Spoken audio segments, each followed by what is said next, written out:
Wednesday, January 29th, 2014. I am Rim. I'm Scott. And this is Geeknights. Tonight, Wooser. Let's do this.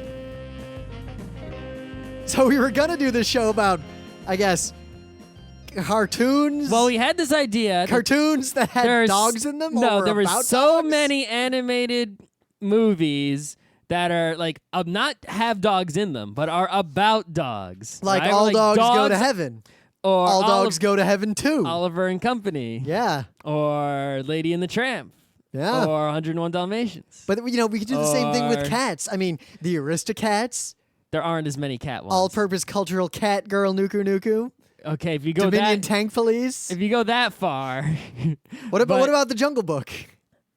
Jungle Book is about monkeys. And cats. Mostly monkeys. There's cats in there. And actually there's a lot of bear. The point is that while we know of we realized that there were so many dog movies in the animated category that we knew Sherlock Hound and had seen in our lives. I want to point out the reason we thought of this is because apparently I'm the only person in the world who remembers Dog Tanyan and the Three Muskehounds. And that's how it should be. So while we realized there were so many of these. Muskehounds forever.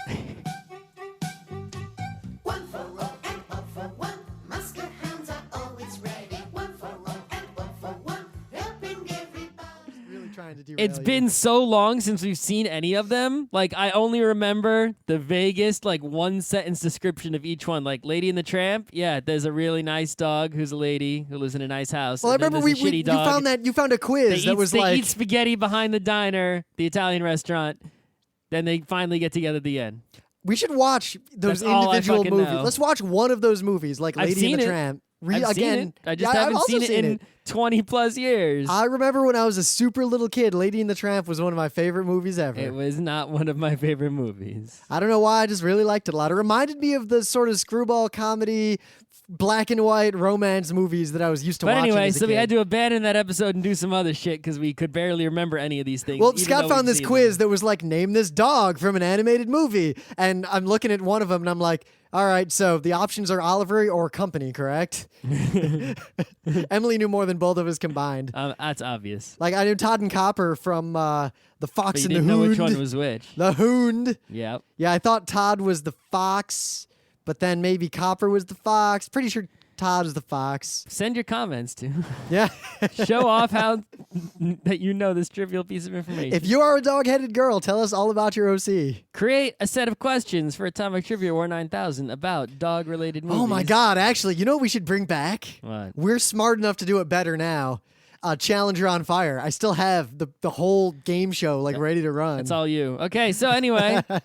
Let's go to. I think you have video of us running that at KatsuCon 2007. I think we only tried to run it at Kineticon once and failed. No, we ran it at KatsuCon too. Remember, we had Stevie B and all the guests, and basically none of the guests got past the second question. We were like, well, that's a really disappointing. Right. Run. Anyway, news. So, Boing Boing made this post today. Snowpiercer, science fiction graphic novel about a train that carries all of Earth's remaining population. And based on the title alone, I'm like, that is getting bought by me. That is up our alley. So let me read the longer description for you. So first of all, it's I think there's 2 volumes. The first volume came out today. The next volume is coming out February 25th, so really soon. It's a French novel. And there's a new movie coming out based on it that will be released sometime in the first quarter of this year. So it's basically all coming out for us right now. But let me read the entirety of this incredible description that, upon hearing which, if your wallet doesn't empty itself, stop listening. And maybe, I don't know, don't listen to anything else ever again. Okay, so let me read it. Coursing through an eternal winter. Coursing. On an icy track wrapped around the frozen planet Earth, there travels Snowpiercer, a train 1,001 carriages long. From fearsome engine to final car, all surviving human life is here, a complete hierarchy of the society we lost. The elite, as ever, travel in luxury at the front of the train, but for those in the rear coaches, life is squalid, miserable, and short. Oh my gosh. Proloff is a refugee from the tail, determined never to go back. In his journey forward through the train, he hopes to reach the mythical engine, and perhaps find some hope for the future. Nope, just a big loop. The original graphic novels have been adapted. Then why didn't he just go backwards one car? The original graphic novels have been adapted into an astounding new film directed by Joon-ho Bong and distributed in the U.S. by the Weinstein Company. Due release, of course. So it's a French comic with this incredible concept that is something between Galaxy Express 39, Titanic, and Y the Last Man, and Final Fantasy Legend 1. Oh my God, Final Fantasy Legend 1. Oh my gosh. Yeah, there's a tower. They're trying to go I up. know. I know. We should Just like in the train, they're trying to go forward. maybe we should do a show on that. We could do a Final Fantasy Legend Tuesday show. My dad's a stealth bomber. How awesome is that shit? Oh, and by the way, it shot down the moon whale, and then Spoilers, dude. Zagor. All right. So there's some news here. I'm not going to go through the whole history of what happened at Anime Boston, but suffice it to say, there was a news update for Anime Boston 2014. It was posted January 24th, so not that long ago. I give these dates in case, Dateline January 29th, in case anything changes. So if something changes and you listen to this and you don't have other sources of news, you get what you deserve. Anime Boston is, despite their, quote, best efforts of their staff and partners, unquote, not having a rave again. Basically what happened is years ago, there was an incident at the rave. They call it a dance. Every AnimeCon calls it a dance. Every attendee of AnimeCons calls it a rave. An incident happened. Police were involved, and the thing got shut down. I think that was the year that we were at PAX East. 2 or 3 years ago? I don't know. I think it was 2011, 12. There have been incidents of many natures at pretty much every AnimeCon rave dance ever. Okay, here, I think it was Almost. 2012. Okay. The informal dance, as they called it, but there's huge quotes around that. It's the rave. Got shut down. There's a forum thread in their forum that's like, why'd the dance get shut down? Saw there's a police and ambulance, blah, blah, blah, blah, blah. So they tried in 2013 to have the dance again, and they had to move it to another venue because the incident was big enough to where the hotel convention center, the Heinz that they use, would not let them host it there for various reasons. You had a problem with this event last time. You're lucky we're still letting you be here at all because we want money, but we can still make you cancel that one event, and you have nowhere else to go. So I'm going to quote the thing from last year. Unfortunately, after the space was contracted and everything was in place to hold the dance, our entertainment license for the informal dance was rejected, so by the city. Over the past several weeks, I have personally reached out to police, city, and state representatives to find out the reason why our licenses were rejected. The reasons were, 1, there are a bunch of other events happening at the same time, like Red Sox games, which I think is kind of bogus because the same thing happens with Ravens games and Otakon on a regular basis. But as a result, quote, the Boston Police Department could not assign any detail officers to Anime Boston's informal dance. None of them want to. 2, after reviewing what happened last year, the city of Boston needs a robust security and medical plan. Their primary concerns revolving around overcrowding issues and, I'm quoting 100% here, the behavior of a very small segment of our attendee population. So the city basically said no dance for you guys in 2013. So, as was announced now, also no dance in 2014 for what appears to be the same reasons. All right. I think, and this is why I'm putting this in the news, this is not super exciting news, except that I think this is the best thing that's ever happened to Anime Boston. I think they should just drop the rave. Excuse to not have it? Yes, because anime cons have this cultural problem where they will all copy each other because, well, it's an anime con. That's just what you do. You have the Thursday badge pickup, even though you should really mail the badges. You have to have the AMV contest. You got to have the cosplay skits. You got to do all these things that every anime con does. No, you don't. You could do something different, guys. Try something different. It might go really well. It might go badly, but at least what'll try. happen is all these kids will show up expecting all those things, and there won't be any of those things. So I remember in it'll become 2013. LobbyCon. It'll become LobbyCon, and they'll just hang out in the hallways doing whatever they do all the time, and get bored and maybe go home early. But I remember in 2013, And then there go were on a the lot of internet and say, people "What's who were grumbling. Like, they were walking around, like, asking people, where's the dance? Like, they had literally at no point before Anime Boston gone to its website, at no point before or during it looked at its schedule, probably had never looked in the con book. No.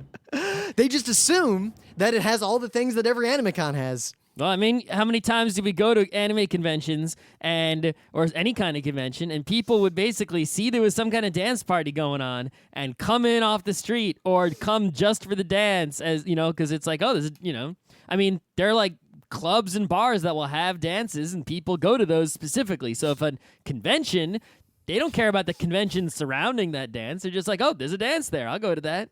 And it happens. Yeah, though they have to get a badge to get into it unless the staff of the building and or convention are really bad at checking. at keeping people who shouldn't be there out. I've seen that happen a lot in my day. Like bad conventions that don't check. So one, I think Anime Boston should embrace this and just give up on the dance and do something else. Like they have their formal ball, which I think is really cool. Kineticon does something similar. Nerf War, like MagFest. No, wait, that's still copying someone. Copy someone, just don't all copy each other. It'd be like if I copied Scott and everything in my life and he copied me. That doesn't work in the long run. That's just a circle jerk. You know what I would do if I had an awesome convention? Yeah? I would have the non-free feast. A feast. A feast. A catered feast. You gotta have big pieces of meat with that bone sticking out. Long-ass tables, reserved seating, whatever. They gotta be tables big enough to have a tankard of ale and smash it down. That's right. There's gotta be dogs walking around. You gotta have a big fat king just slopping and yelling It would all be over. the catered feast with entertainment, and there would only be like Scott? few hundred seats or however many at the long-ass tables. Scott, I've been to conventions that have exactly what you want. It's Yeah, but called... those are Ren fairs. Yes! That's not... I'm talking like at PAX. Imagine if like the 200 people at PAX who paid the most charity or whatever, you know, to the fundraising dinner. You mean like that fundraising dinner we went to? Or it could be like, you know, a tabletop RPG feast at a gaming con. You get seated at a table where you roll them bones and then eat meat off them bones. Nope. But seriously, I think... Unless you chose the vegetarian option. I think this is great, and Anime Boston needs to embrace it. Mostly because if anime cons have such a stick up their butts about, usually because they're a nonprofit and they have a charter and whatever, that their programming can only be anime programming, then how do they justify the raves that mostly play generic house and dubstep and dance music? Even though they used to a long time ago play anime music. There's going to be at least one or two DJs playing the anime music. Yeah, but they won't. I mean, most of them won't accept panels that aren't just 100% about anime. And they make a big deal about that, but then they have the completely generic dance. They have a tabletop room. Yeah, exactly. So, also, the culture in anime convention rave/dances is toxic, but it's toxic in this, like, 14-year-old wannabe way.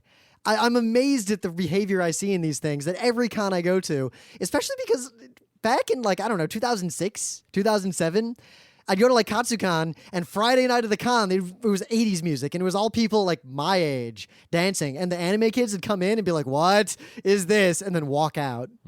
Or they'd play, I don't know, anime dance mixes, at least give some sort of lip service to the music being at least almost Japanese. But... separate aside, the excuses that the city of Boston and everything gave are lame excuses. Don't make sense because, one, Boston is actually kind of known for having literally one of the best medical and trauma center responses available in the entire United States. Boston is known for its ability to deal with mass casualties for a long time, not because they've had so many incidents, but just because that's what Boston's known for. There's a lot of hospitals, there's a lot of experts. Actually, I read two separate articles saying that was a big contributor to why so many people were able to get such good treatment so quickly after the Boston bombings. So the fact that the city made it so hard for Anime Boston to have these dances really implies to me, and this is just me speculating, I think Boston does not want to have a PR problem with a convention mostly attended by young people having a police incident or a fatality or something. No, there must be at least one person in the Boston government or bureaucracy who remembers what happened at Anime Boston, right? And is just now, has written that down and it's in the black book or it's on somewhere and they remember it and they're going to hold to that now, right? Yep. It's someone somewhere or some record has, maybe someone in the police department or something has that, gave him the black mark after the incident and that's it. The saddest thing is the statement from this year says, quote, "But unfortunately, we could not find a location that would meet safety requirements, was within a realistic budget," and then there's a big final and here after the comma, "and be approved by the venue's management." Mm-hmm. There's a lot implied by that. So, yeah. Good luck, Anime Boston. I have zero sympathy for the kids who show up expecting there to be a rave. I hope Anime Boston basically said that and didn't even try. Basically, it was it's just paying lip service to those kids to make them. That is the kind of thing that we would do. Let's not even try to have a dance. Let's just write that we tried and failed, so that people can't be hating on us. And then we'll say we tried and failed, and we did. Yeah, dog. I really wanted to schedule your 5th Homestuck panel, but there just wasn't room. But Rim, there's 5 empty rooms. Yeah, fire code. Those rooms have to be empty at those times. But you scheduled something else. I didn't have enough staff to man those rooms right then. You've got 8 staff just sitting behind you right now. They're all busy doing something. They're playing Teachu. Yeah, it's for the teacher tournament later. They're practicing, getting the rules down. They gotta manage it. They're panel staff, not gaming staff. Well, there's only so many staff here. Gaming room. At that point, that's when one of our staff just quietly come up behind them to just tase them. All right, let's move on.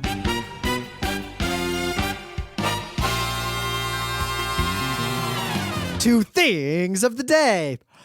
If you're one of those nerds, there's a lot of you out there who makes fun of football and sports people and doesn't, you get mad about the Super Bowl and you make a point of being like, I'm not going to watch the Super Bowl, or I only watch the Super Bowl because of the ads. 1, shut up. 2, they're just as nerdy as you. And 3, the Super Bowl is pretty awesome. Mm-hmm. So if you don't know anything about sports ball, this is a very short, pretty funny video that will explain the only things you actually need to know to be able to enjoy watching sports ball.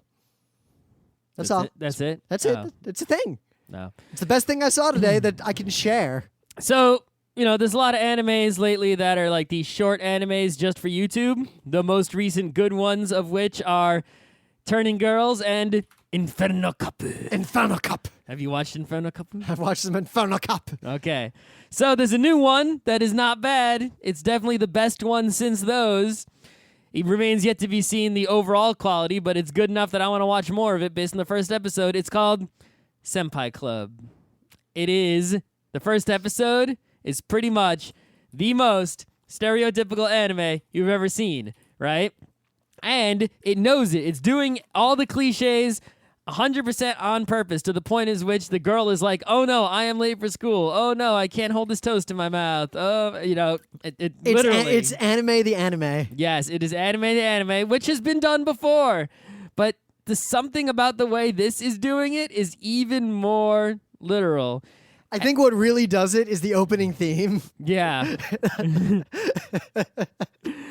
And just the way it's drawn is sort of, it's like a higher quality than Turning Girls. It's more animated, but it isn't drawn that much better than it. I like that point where she's just like, baka, baka, baka, baka, baka, and the subtitles are saying something completely different. Yeah, and then they even have the fake sponsorship to where they're like, sponsored, whatever. And then this concept of the senpai club, I just want to know more. There's a club of senpais? I don't get it. Tell me more. Is it just like the harem? I don't know. We'll see. It's pretty. If you have watched, this isn't something that everyone will like, but if you have watched an anime before, then you will like this. Well, if you've watched more than one anime, right, you will like watching this. Meta moment. The book club book was Idru by William Gibson. It was a pretty good book. I've read it twice. Scott's read it once. Cyberpunk classic. Doing a show on it as soon as we can. The next book will be Wool. I'll make a page about it and link to it soon. Like the shit that lambs got on them that you go bzz and take it off and make a sweater. That shit. Yes. It's another sci-fi novel. Though, my non-book club recommendation to anyone who wants good sci-fi to read, look at our book club for Player of Games and read that book, because I'm almost done reading every single book that Ian M. Banks ever wrote. My recommendation is you should go back and read Prince of Nothing. I was about to check. I was waiting for you to finish saying that because I was going to look and see when the next Prince of Nothing book is coming. The official Geeknights book. I know. If there's ever been a book that was... I think almost everyone in the Front Row crew has read this book. Almost everyone we talk to on a regular basis has read this book. Good God. I can't see when the next book is coming out. Aspect Emperor, but White Luck Warrior. Whatever. The official book series, not book club of the month, but just official book. I got excited for a second. I was like, oh, did the new book come out? No, it's just... Canadian book cover. Yeah, exactly. Right. Yeah. That got me. That gets all of us. It'll get you every time. Any other meta things? You should go on the internet and find us. We have YouTube videos, and we have most important, Twitter we have accounts and Facebooks and Google Pluses and forums and lots everything. of our lectures from conventions are online. Also, we have another show we're doing called Geeknights Presents. We're going through every goddamn episode of Shoujo Kakamei Utena, analyzing it in excruciating detail. Mm-hmm. It's a pretty good show. I'm actually really excited. And not Utena, but our thing. It's fun to do. We're going to try to do this more and faster, but that really depends on you getting other people to watch it so that I have more incentive to spend all the time it takes to make it. And yeah, so we didn't do the dog episode. No, we didn't. We did because it would be. I realized we could do it, but it'd just be so boring. I'd be like, so 101 Dalmatians. She really wanted to make a code out of them and failed. The end. That's all I remember. I would probably have a lot to say about All Dogs Go to Heaven because that movie's pretty clear in my memory. I remember nothing from it whatsoever other than there is a movie about dogs and it's called All Dogs Go to Heaven. All right, well, you know what, guys? Tell us which animated movie that features a protagonist dog we should watch, and we'll watch it and do a show on it. Instead of the All Dogs episode, just the one movie? Let's pick one movie that has a dog as it has to be the protagonist. Sure. So we went to Crunchyroll to look for some animes to watch. And I tried to pick one that no one had ever heard of or was just out of nowhere. And the one that we noticed that we picked because it had short-ass episodes, 4 minutes long, we love that, was Wooser's Hand-to-Mouth Life. So obviously it's an anime. It has short 4-minute episodes, and apparently it's in its second season. And the first episode we watched was actually the first episode of the second season. And we went back and watched like 3 to 5 random episodes from the first and second seasons once we realized our mistake. And yeah, what the hell is this shit? So I don't get it. This is the kind of thing where, remember back at RIT Anime when we showed everyone Excel Saga and people flipped their shit? Yeah. About how zany and crazy it was? Like what? Like it was so different from what they were used to. But that Excel it was Saga has a auto-hit. hyperactive energy that this did not have. This is like Excel Saga, like just chilling. Like, what's up? How's it going? It's a lot more like, actually, both in animation style and in humor and in amount of dialogue, it's a lot like the cutscenes in WarioWare on the GameCube. Like, it reminds me of that more than anything. And the opener is really video gamey. The interstitials are very video gamey. Yep. But if we showed some episodes of this to the same anime club that was super excited about Excel Saga back in the day, they may have liked it. Like in the days before YouTube, they would have liked it just because it was weird. They'd be like, "What? Oh my god, what was that?" But stuff like this really does not hold up in the modern era when I could see weird things anytime I want on YouTube. So the concept here is you have this creature named Wooser. He's a monster or an animal that doesn't have a name. And he basically is really perverted. He likes to look up skirts and whatever, and it's kind of horrible. Typical anime garbage there. Right? He wants money. I guess he never has a job, but you never really see him getting money. He just says literally that he wants money. He also wants meat. He likes to eat meat, and he's just sort of around. And there's these twin girls, Rin and Len, and there'll just be, even though it's a 4-minute episode, the episode will be split into like multiple segments, right? That have almost nothing to do with each other most of the time, or at least some of the time they do have something to do with each other, but rarely. And random shit happens in each one. And I think each one is supposed to be a joke, but only one of them that we saw out of like 5 episodes was funny, but it was pretty funny. It was pretty funny. One of them was funny, but the rest were just sort of like either, like the first episode of the second season was like, whoa, that's really perverted, anime garbage, I don't want to watch. where like girls playing tennis. Oh my god, where he's like creeping on him from the behind the trees. Yep, or when it's raining and he's like, oh yeah, and then it cuts to the girls and their blouses are all wet. Yeah, and you can see their bras kind of through the translucent shirts. It's like, yeah, not interested in that. Yeah, there's literally one funny episode. Right. Yeah, so the one funny bit in one of the episodes was basically you see a girl, she seems to be at a club at school, and she's playing the bass. And then there's a second girl also playing the bass.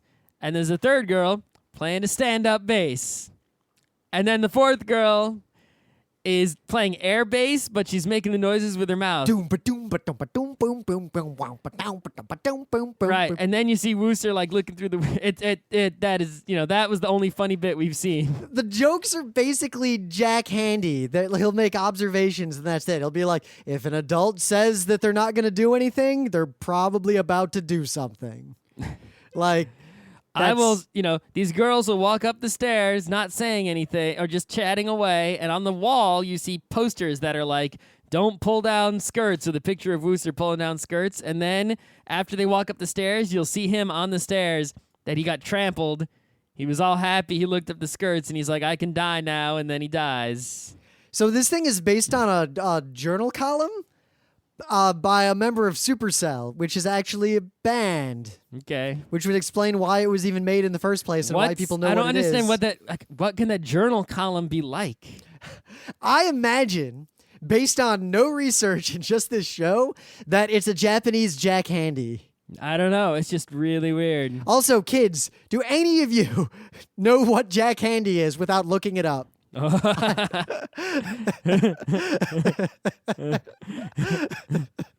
The ones who aren't kids do. Yeah. So I guess that was a review of Wooser's hand-to-mouth life. It's at least the title has some relation to what happens, right? Hand-to-mouth, implying that he's poor and he does want money a lot. So, but I don't see how it's a depiction of his life. And the art style changes a lot, right? There was an episode where they turn into magical girls. It's one of those things where it's not ultra super deformed. It is mostly super deformed. I think there was recently we discussed the decimeter on the forums. So I guess it's decimeter 7, and it'll never go farther than that. At least not that I've seen, but it'll pull back and go to a lower desu amount. Which is sort of what Tamako Dobutsu does. Oh, yeah. Right? Same kind of thing. But Tamako Dobutsu is one of the funniest anime ever made. Right, but animation-wise, the default is kind of really cutesy and whatnot, and then it'll pull back to be less cutesy to do a magical girl joke or a perverted joke.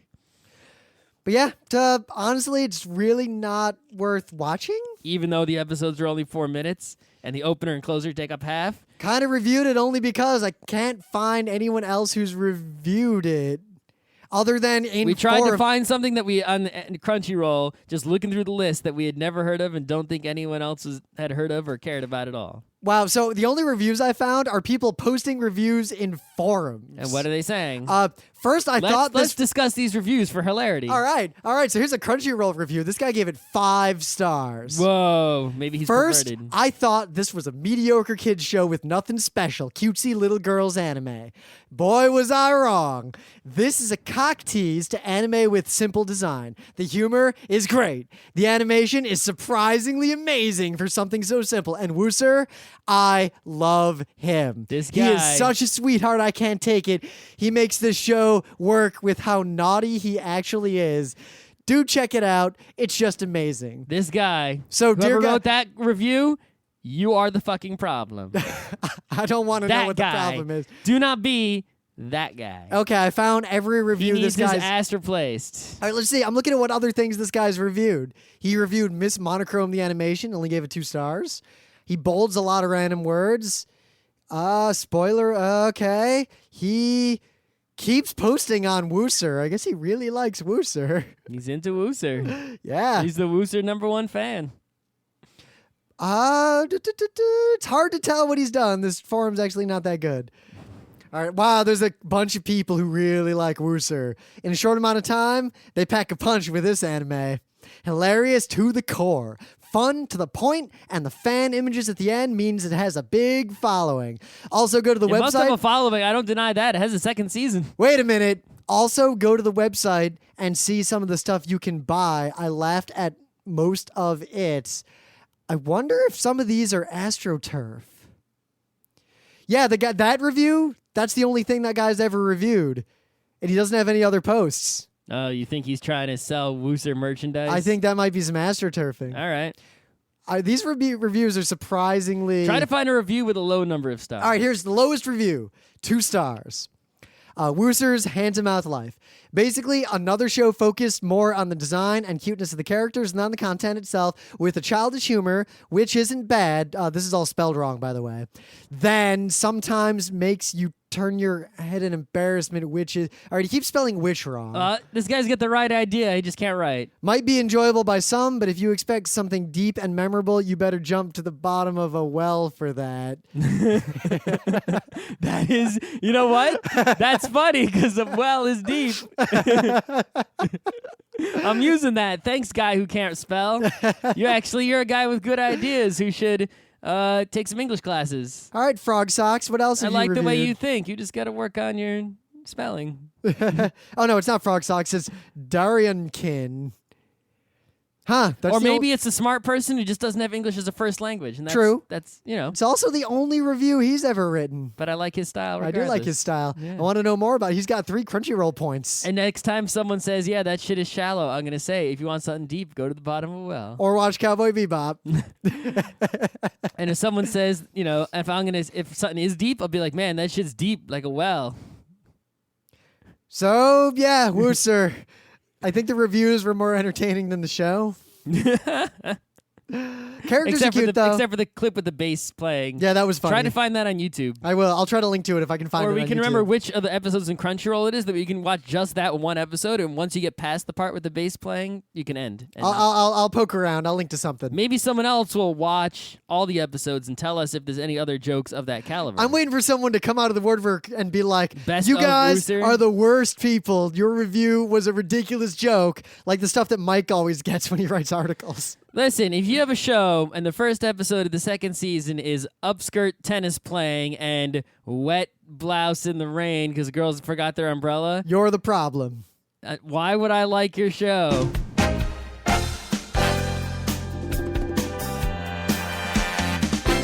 This has been Geeknights with Rim and Scott. Special thanks to DJ Pretzel for the opening music, Kat Lee for web design, and Brando K for the logos. Be sure to visit our website at frontrowcrew.com for show notes, discussion, news, and more. Remember, Geeknights is not 1, but 4 different shows. Sci-Tech Mondays, Gaming Tuesdays, Anime Comic Wednesdays, and Indiscriminate Thursdays. Geeknights is distributed under a Creative Commons Attribution 3.0 license. Geeknights is recorded live with no studio and no audience. But unlike those other late shows, it's actually recorded at night.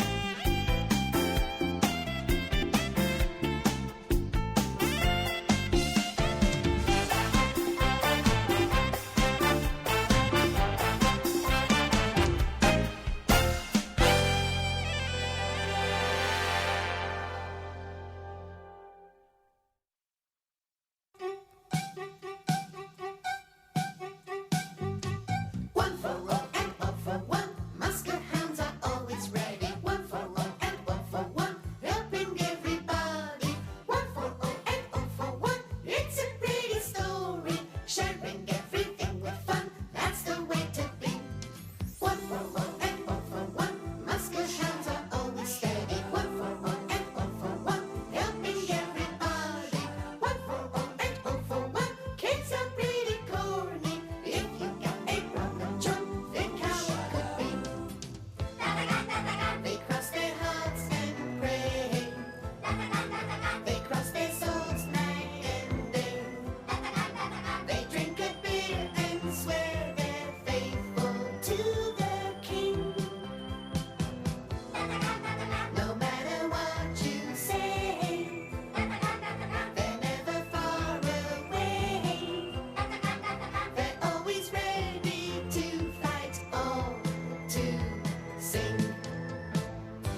Episode number 1, D'Artagnan's